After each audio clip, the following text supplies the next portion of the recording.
네, 감사합니다. 제가 이번 주에 90년생이 온다라는 책을 보게 되었는데요.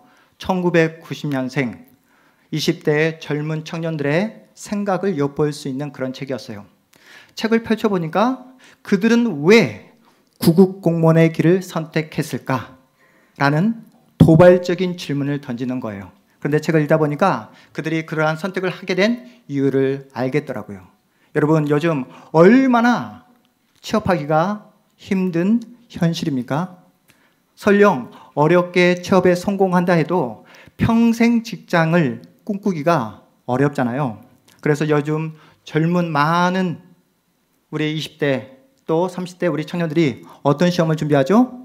공무원 시험을 준비합니다. 갈수록 공무원 시험을 준비하는 수험생이 늘어나고 있어요. 그런데 문제는 무엇입니까? 공무원 시험 합격률이 1.6%에 지나지 않는다는 거예요. 100명이 시험 보면 합격하는 사람이 한두 명밖에 되지 않는다는 거예요. 그렇다면 나머지 99명, 98명은 어떻게 됩니까?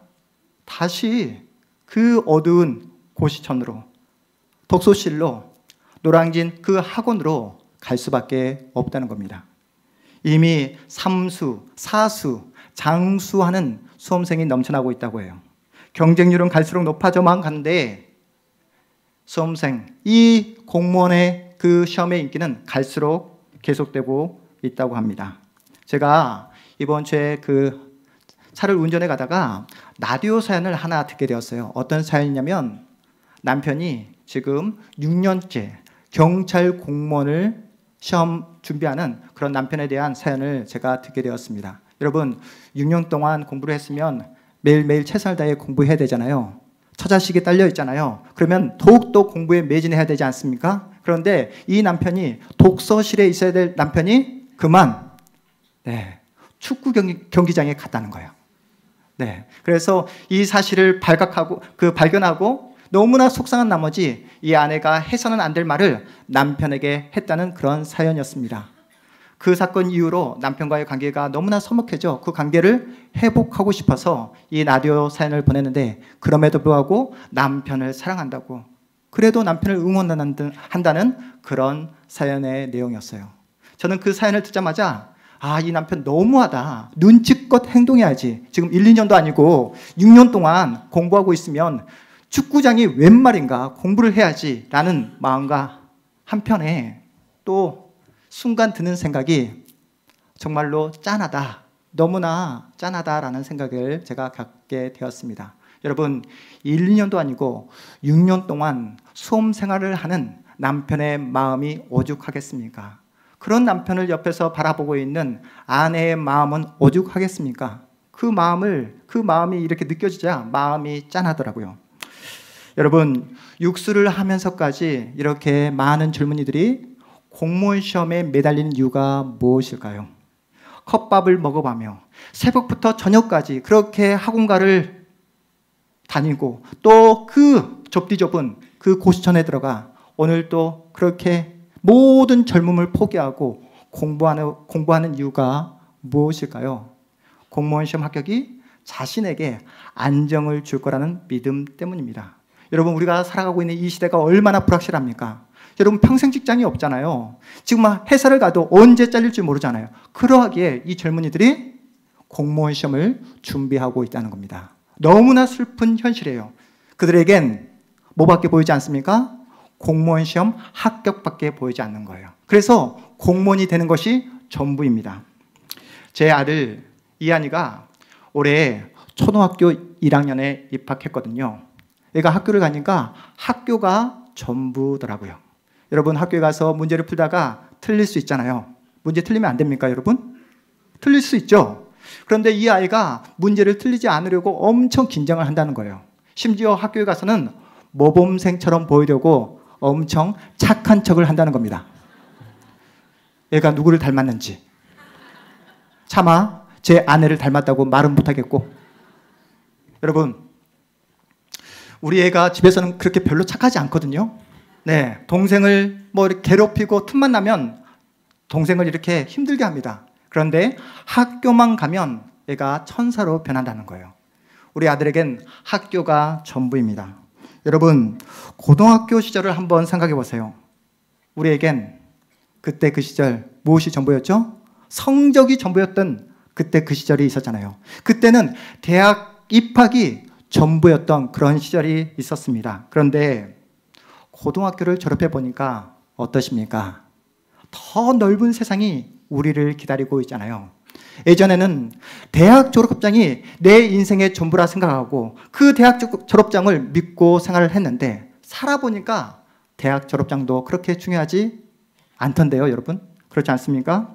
한때 눈비만 피할 수 있는 그 집 한 칸만 있었으면 좋겠다. 그 집을 향한 열망으로 살아오시지 않았습니까? 그래서 여러분이 원하는 그 집을 얻게 되시니까 여러분 어떠십니까? 행복하세요? 만족하십니까? 세상은 끊임없이 거짓 신화로 우리를 유혹합니다. 명문대학교만 들어가기만 하면 평생을 행복하게 살아갈 수 있다고, 강남 땅, 그 금사리 땅에 입성하기만 하면 앞으로 남은 생에 떵떵거리며 살아갈 수 있다고, 공무원 시험만 합격하면 앞으로 안정적인 삶을 살아갈 수 있다고 계속해서 우리를 경쟁으로, 무한 경쟁으로 그렇게 부추기고 있는 그런 상황입니다. 제가 설교를 준비하면서 오늘 본문을 가지고 계속해서 씨름을 했거든요. 그러면서 저에게 이런 질문을 던져보았어요. 과연 내가 무엇을 지금 현재 붙잡고 살아가고 있는가? 내가 붙잡고 있는 신화는 무엇인가?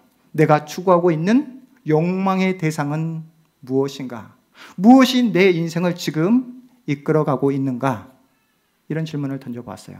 동일한 질문을 이 시간 이 자리에 앉아 계신 우리 성도님들에게 던지고 싶습니다. 여러분은 무엇을 붙잡고 살아가고 계십니까? 여러분의 인생을 움직이는 그 인생의 동인은 무엇입니까? 여러분은 현재 어떤 베데스다를 붙잡고 살아가고 계십니까? 베데스다 연못가에 중증 환자들이 모여 있어요. 그들이 붙잡고 있는 신화는 바로 치유, 바로 회복입니다. 베데스다, 그 물이 움직이기만을 한없이 기다리고 있어요. 물이 움직일 때 기다렸다가 맨 먼저 그 물에 들어가기만 하면 어떤 병이라도, 무슨 병이라도 다 낫는다는 그 신화를 붙잡고 하염없이 그 연못가에 있는 거예요. 여러분, 베데스다, 이 단어의 뜻이 무엇입니까? 베데스다. 우리 교회에 베데스다 목장이 있을 정도로 베데스다는 우리에게 익숙한 단어잖아요. 베데스다.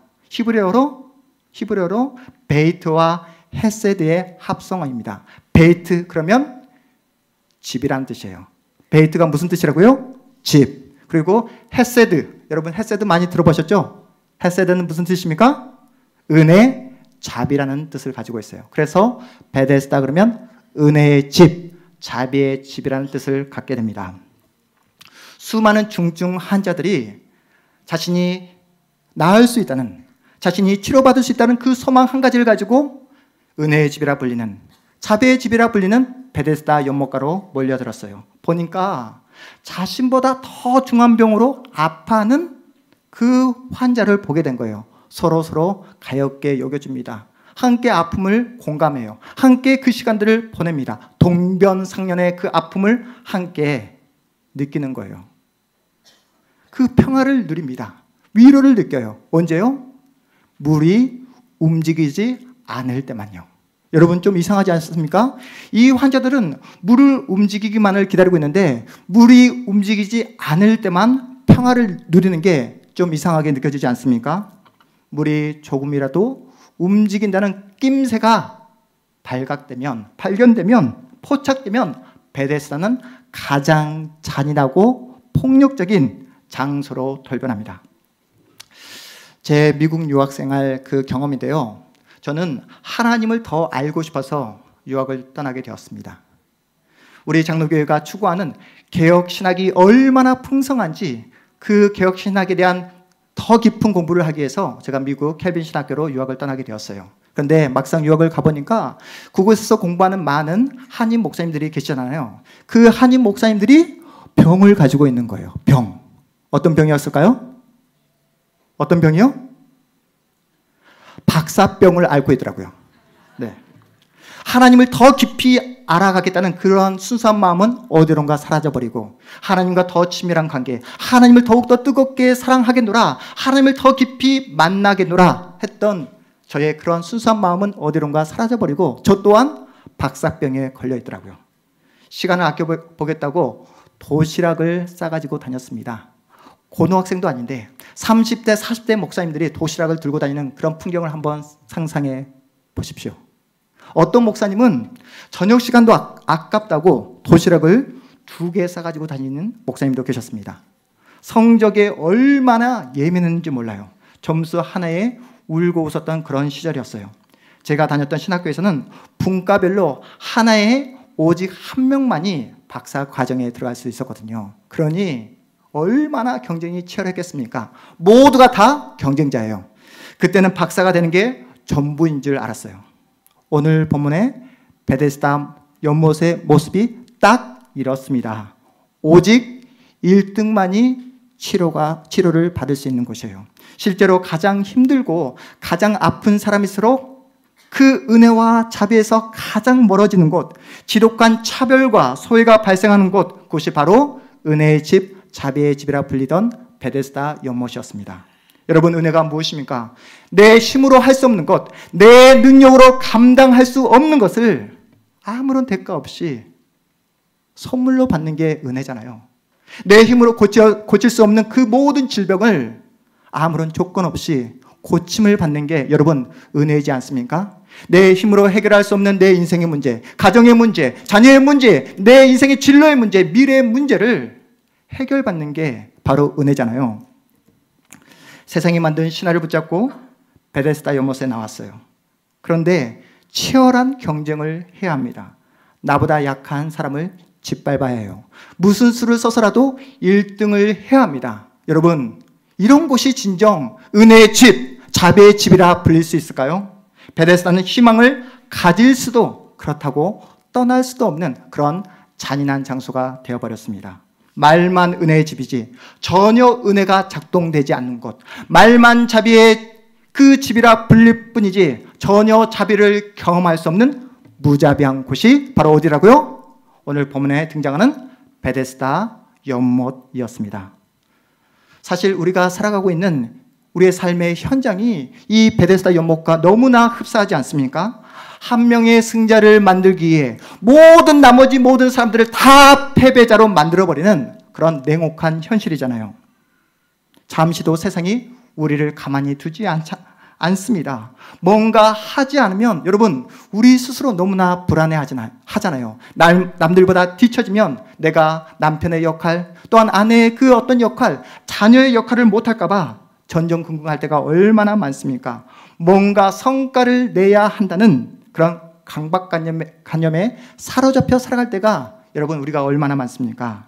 20대에는 이 정도의 스펙을 갖춰야 하고 30대에는 이 정도의 연봉을 받아야 되고 40대에는 이 정도의 아파트 평수에 살아야 되고 또한 50대에는 이 정도의 사회적 지위를 가져야 되고 60대에는 자녀에게 재산을 물려줄 수 있는 이 정도의 그런 재산이 있어야 한다는 세상이 만들어 놓은 그 신화를 붙잡고 살아가는 사람들이 얼마나 많습니까? 왜 경쟁해야 하는지, 어디로 가야 하는지도 모른 채 그냥 세상이 말한 대로, 세상이 보여준 대로 그렇게 무작정 달려가고 있는 사람들이 얼마나 많습니까? 만족이 없어요. 아무리 경쟁하고 노력해도 행복이 없습니다. 바로 이곳이 예수가 없는 세상의 모습입니다. 말만 자비의 집이지 잔인하고 무자비가 판을 치는 그 베데스다 연못에 누가 찾아오십니까? 예수님이 찾아오세요. 가장 은혜에서 멀리 떨어져 있었던, 가장 자비에서 소외되었던 한 사람에게 찾아오세요. 그 사람에게 시선을 고정하십니다. 38년 동안 한 번도 사람들의 관심과 사랑을 느껴보지 못했던 그 사람에게 예수님은 찾아오세요. 우리 본문 6절 말씀 우리 함께 읽어보도록 하겠습니다. 6절입니다. 예수께서 그 누운 것을 보시고 병이 벌써 오래된 줄을 아시고 이르시되 내가 낫고자 하느냐. 우리 예수님은 38년 된 병자의 그 모든 과거를 다 알고 계세요. 눈물을 알고 계십니다. 아픔을 알고 계세요. 홀로 있었던 그 모든 상처, 세상 사람들에게 말하지 못했던 그 모든 아픔을 다 알고 계십니다. 그가 앓고 있는 그 병을 알고 계세요. 몇 년 동안 그 병을 앓았는지도 알고 있습니다. 그러면서 하실 말씀이 네가 낫고자 하느냐. 여러분은 이런 상황에 놓여진다면 어떠한 반응을 보이시겠습니까? 우리 온수의교회 모든 성도님들은 믿음이 좋으셔서 네 주님 저 낫고 싶어요. 주님 저 일어서고 싶어요. 주님 저를 불쌍히 여겨주세요. 주님 저를 붙잡아 주세요. 이렇게 간청했을 겁니다. 그런데 38년 된 병자의 반응, 어떠한 반응을 보입니까? 우리 7절 말씀 함께 읽어봅니다. 7절입니다. 병자가 대답하되 주여 물이 움직일 때에 나를 못에 넣어주는 사람이 없어 내가 가는 동안에 다른 사람이 먼저 내려가나이다. 여러분, 지금 38년 된 병자가 보인 반응이 어떤 반응입니까? 치료자가, 구원자가, 생명자가 눈앞에 있음에도 불구하고 물이 움직일 때 나를 그 물에, 그 연못에 넣어줄 사람이 없습니다 라고 불평하고 있어요. 여러분, 38년 된 이 병자의 이 반응 어떻게 느껴지십니까? 너무나 한심하게, 너무나 어리석게 느껴지신다고요? 그런데 여러분, 한번 이 시간 38년 된 병자의 입장에서 한번 우리가 생각해 보았으면 좋겠어요. 병원에 입원해 보셨습니까? 일주일도 힘들잖아요. 봄, 여름, 가을, 겨울 1년 동안 여러분 병원에 입원해 보셨습니까? 그런데 나을 기미가 전혀 보이지 않아요. 나을 어떤 그 병이 낫는 모습이 전혀 보이지 않습니다. 그런데 더 중요한 것은 그 병 때문에 사람들로부터 조롱받고 차별받고 소외받고 배제받고 그렇게 38년 동안 살았다고 여러분 생각해 보십시오. 이 환자에게 무엇이 남아있겠습니까? 화만 남아있지 않았을까요? 이 세상에 대한 소망에 대한 그 모든 것을 다 포기해버린 채 체념하며 살아가고 있지 않았을까요? 신화를 붙잡고 베데스다 연못에 나와 있지만 결과는 언제나 절망입니다. 경쟁자를 이길 수가 없어요. 나는 안 돼. 내가 뭘 할 수 있겠어? 이런 패배의식 속에 사로잡혀 있습니다. 그렇다고 뾰족한 대안도 없습니다. 베데스다를 떠날 수도, 그렇다고 포기할 수도 없는 상황이에요. 사실 38년 된 병자는 예수님이 어떤 분이신지 누구신지 전혀 몰랐어요. 그래서 예수님을 찾지 않았습니다. 그래서 예수님에게 자신의 병을 고쳐달라고 요구하지도 않았어요. 자신에게 진짜 무엇이 필요한지 그는 몰랐습니다. 그런 그에게 예수께서 찾아오셔서 말씀하십니다.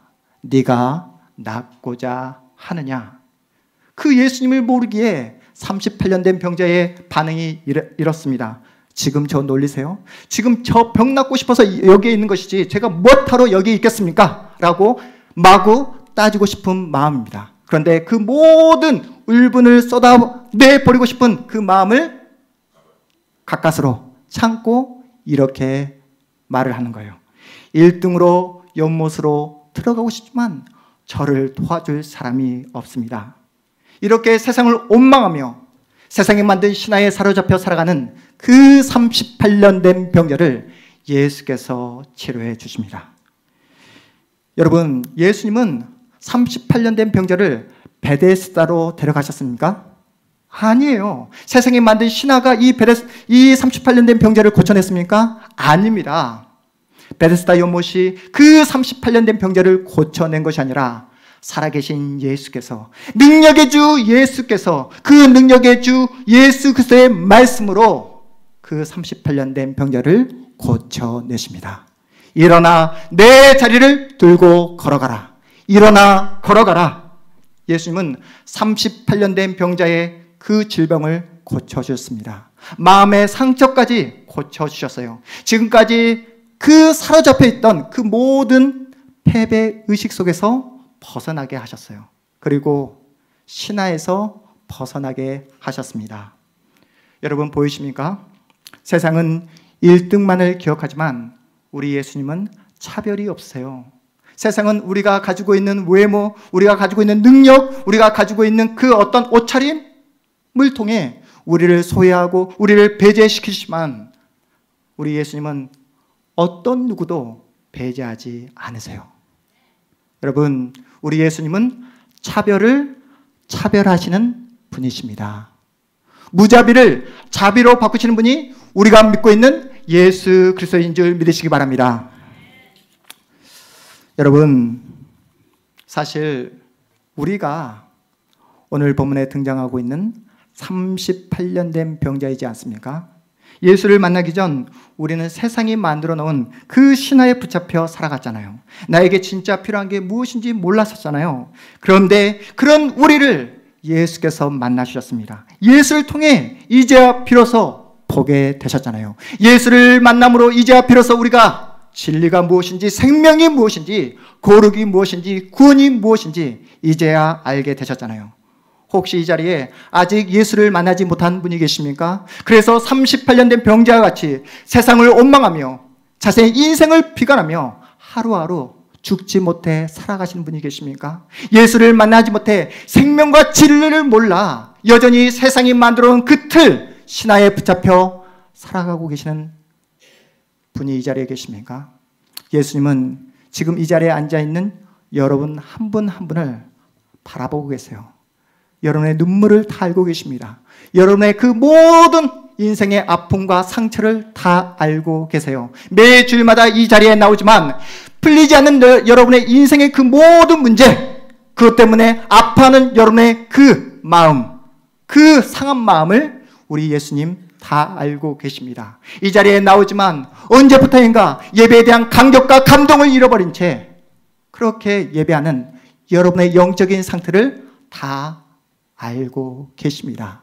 모든 것을, 우리의 모든 것을 다 알고 계신 우리 주님께서 이 자리에 앉아있는 여러분에게 이렇게 말씀하십니다. 네가 낫고자 하느냐? 네가 낫고자 하느냐? 일어나 내 자리를 들고 걸어가라. 일어나 내 자리를 들고 걸어가라. 이 시간 우리에게 주시는 이 능력의 주님의 말씀이 우리의 영혼을 살려내고 우리의 몸과 마음을 완벽하게 치유하고 회복하는 능력의 말씀이 되시기를 주님의 이름으로 축복합니다.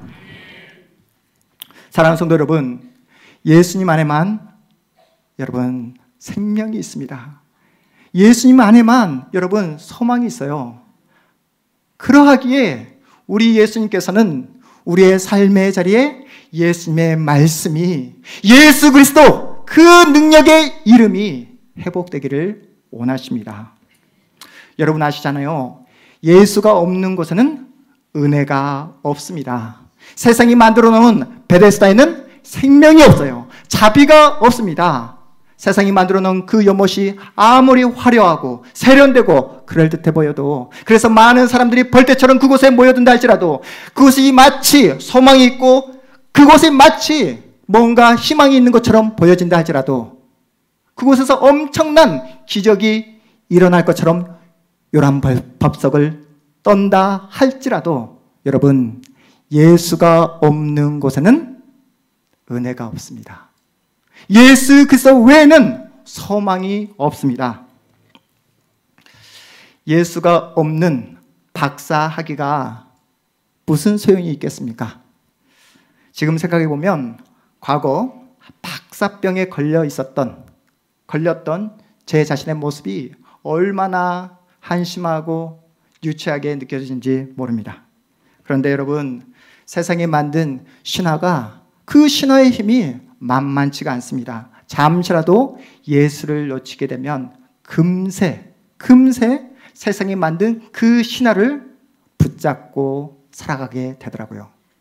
제가 지난주에 여름 휴가를 다녀왔거든요. 아내 친구의 집에서 머물기로 그렇게 약속되어 있었습니다.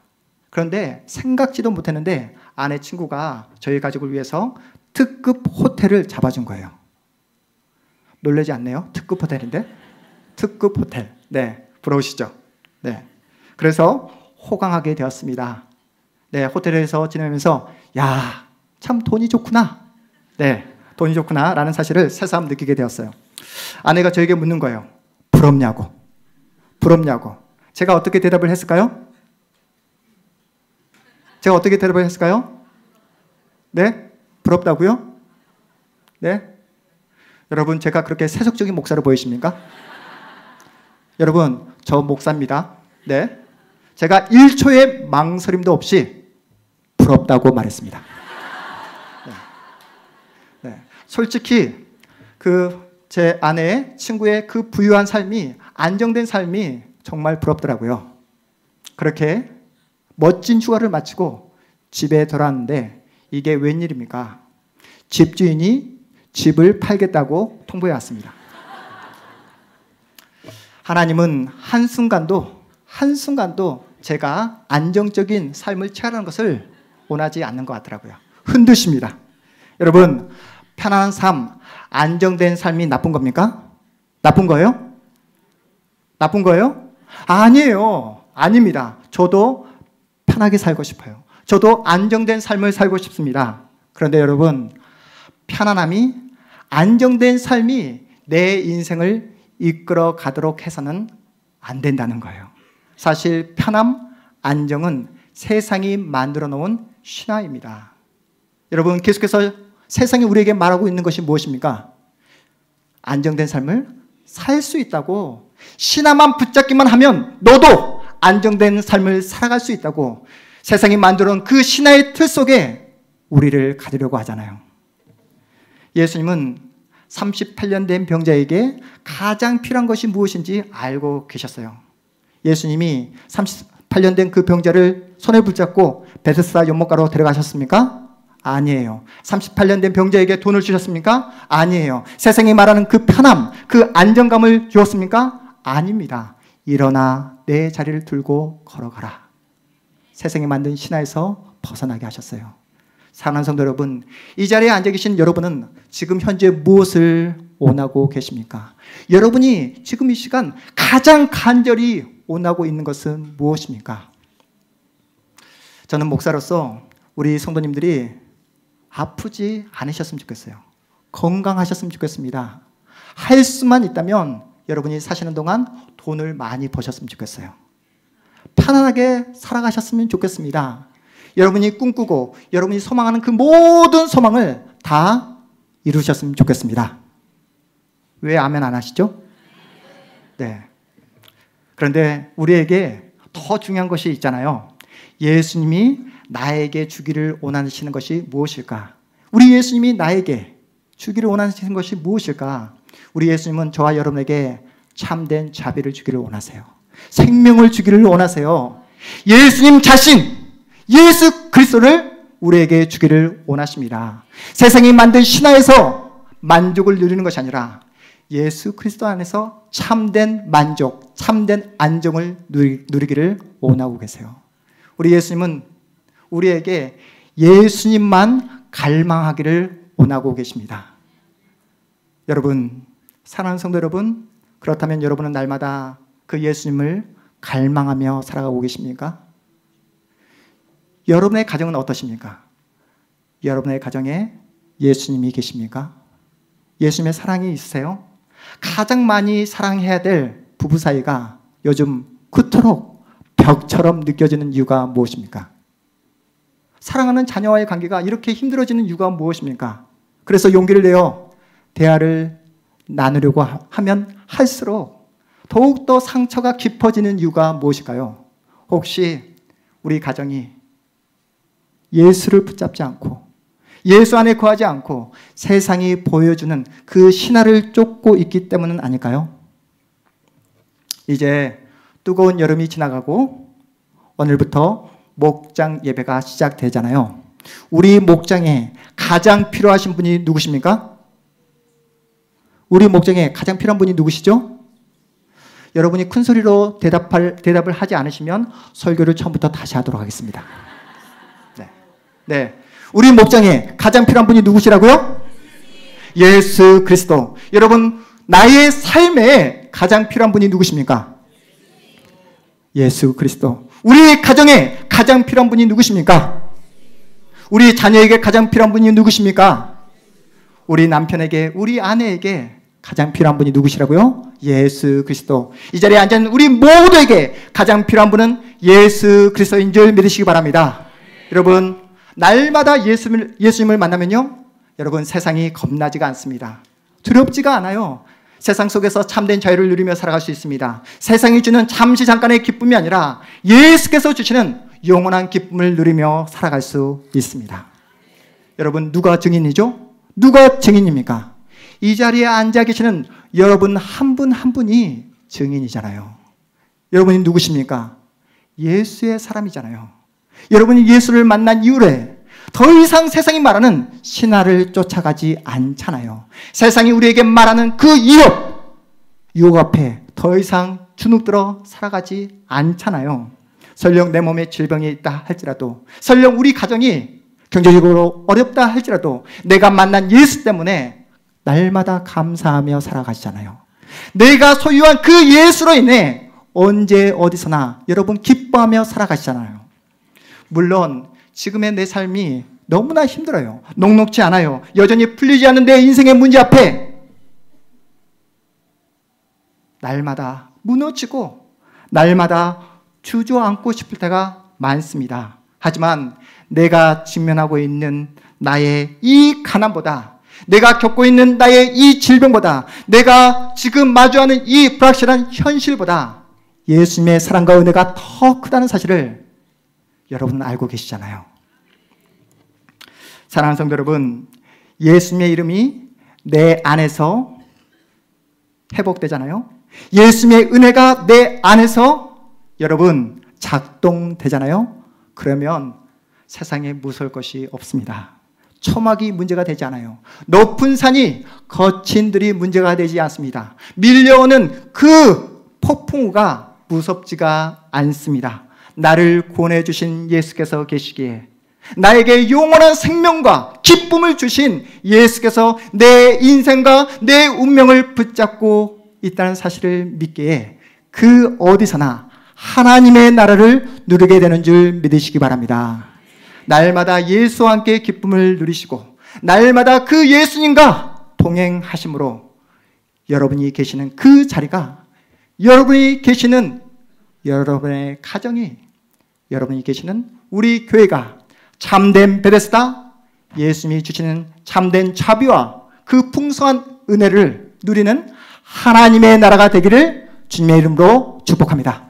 우리 자리에서 일어나겠습니다.